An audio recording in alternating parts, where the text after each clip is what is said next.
जन्माला आल्यावरती पहिली भाकरी खातो ना, ती भाकरी सुद्धा या राजाची देण आहे.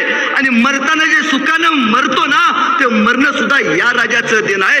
जर हा राजा नसता तर आज बुडक्या डोक्याने आपल्याला हिंदुस्थानामध्ये माना खाली घालून बसावं लागलं असतं. आज माय माऊलींच्या डोक्यावरचा पदर शाबूत आहे आणि आमच्या वारकऱ्यांच्या डोक्यावरची गांधी टोपी शाबूत आहे. याचं कारण फक्त छत्रपती संभाजी महाराज आहे. हा संभाजी राजा तुम्हाला आम्हाला समजलं पाहिजे. मी फार लांबचं सांगत नाही. आपल्या इथे एक शहर होतं औरंगाबाद नावाचं, त्याचं नामांतर केलं आणि त्याचं छत्रपती संभाजीनगर केलं. तुमची माझी प्रत्येकाची मागणी होती की त्या शहराचं नाव छत्रपती संभाजीनगर असावं. संभाजी राजांच्या महाराष्ट्रात संभाजी राजांच्या नावाला विरोध झाला. कोणीतरी उठलं संभाजी राजांच्या नावाच्या विरोधात याचिका दिली आणि सांगितलं की या शहराचं नाव औरंगाबादच असावं. आमचे रक्त थंड पडलं. शंग माणसं झालो आपण. आपल्याला आपल्या राजाबद्दल सुद्धा अभिमान बाळगता आला नाही. अहो, ज्या माणसानं डोक्याच्या केसापासून पायाच्या नखापर्यंत चामडी सोलून घेतली, ज्या माणसाच्या मांसाचा लगदा कुत्र्या गिधाडांना खायला घातला, त्या संभाजी राजानं कधी स्वाभिमानी विकला नाही. त्या राजाचं रक्त म्हणतो आपण. ती माणसं आपण स्वाभिमानी विकून बसलो. महाराष्ट्र शासनाने एक GR घेतला की कोणाचं काय मत आहे, त्या शहराचं नाव काय असावं.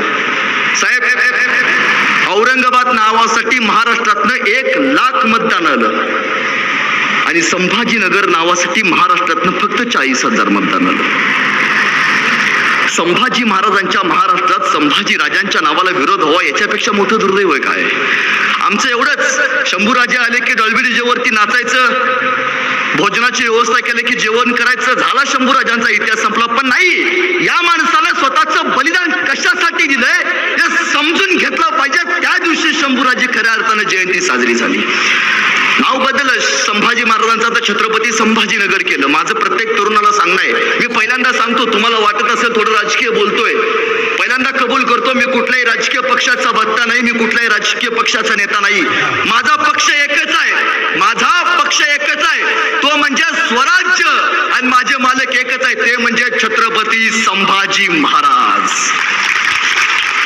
त्यामुळे जिसका गुरु बलवान होता है उसका चेला पहलवान होता है. कुणा पुढे झुकायची गरज नाही. शहराचं नाव बदललं, संभाजीनगर केलं. पोरांनो, एक वाक्य नेहमी लक्षात ठेवा. पोरांनो, मारलं ज्यांनी संभाजी महाराजांना, मारलं ज्यांनी संभाजी महाराजांना, करून अत्याचाराचा कहर त्याच औरंगाच्या नावानं वसवलं होतं. एवढं मोठं शहर, अरे सळसळू द्या रक्त तुमचं, सळसळू द्या रक्त तुमचं. दाखवा पुन्हा एकदा जिगर आणि छातीत ठोकून सांगा, औरंगाबाद नाही तर छत्रपती संभाजीनगर, छत्रपती संभाजीनगर. हे सांगण्याची जिगर आहे ना, ही जिगर आपल्यामध्ये संभाजी महाराजांनी निर्माण केली. 14 मेला पुरंदरावरती एका शिवपुत्राचा जन्म झाला. एक खेर बाहेर पळत आला.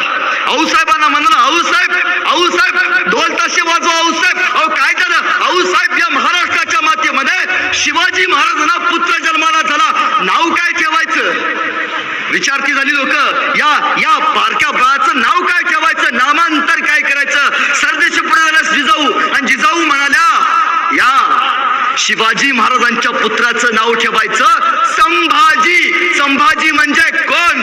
तर संभाजी म्हणजे शिवाजी महाराजांचे थोरले भाऊ. त्यांना अपघातानं मारण्यात आलं, त्यांचं नाव आपण शिवाजी महाराजांच्या मुलाला द्यायचं, नाव ठेवण्यात आलं संभाजी. आणि तशा कडाडला आजपासून या हिंदुस्थानाच्या मातीत एका युवराजाचं आगमन झालं. तो युवराज, ज्या युवराजानं औरंगजेबाला या मातीत गाडलं, तो संभाजी राजा. इथला बालमनावरती संभाजी राजांकडे बघितल्यावरती चेहरेपट्टी एवढी सुंदर होती की माय माऊलीला त्या संभाजी राजाला खांद्यावरती घ्यायला, संभाजी महाराजाला हातामध्ये घ्यायला आवडत होतं. पण नियतीला काही औरच मान्य होतं.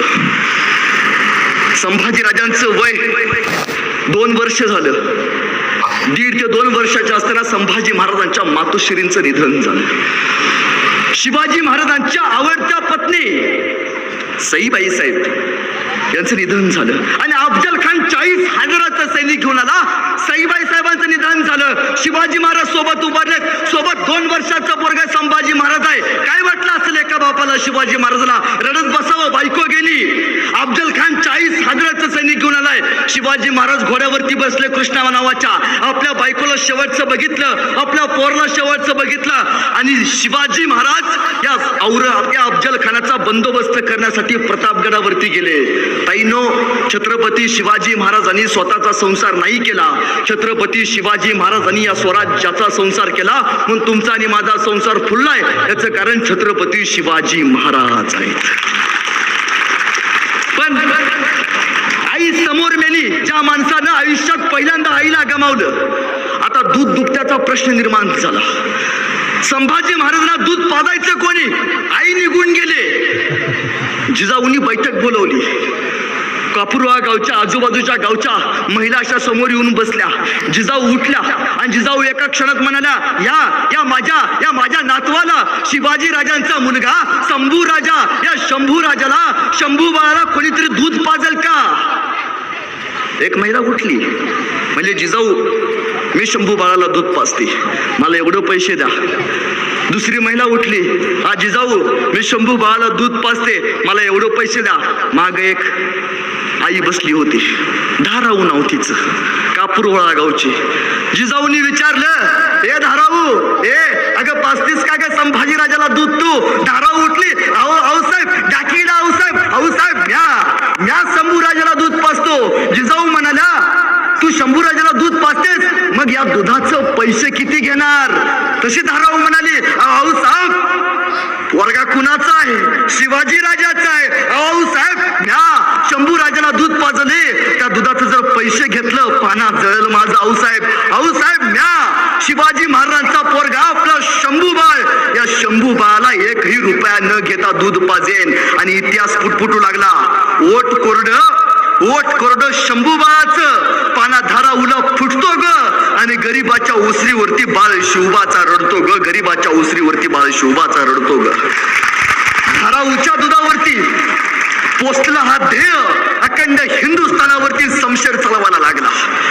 बघता संभाजीराजांचं वय वाढायला लागलं.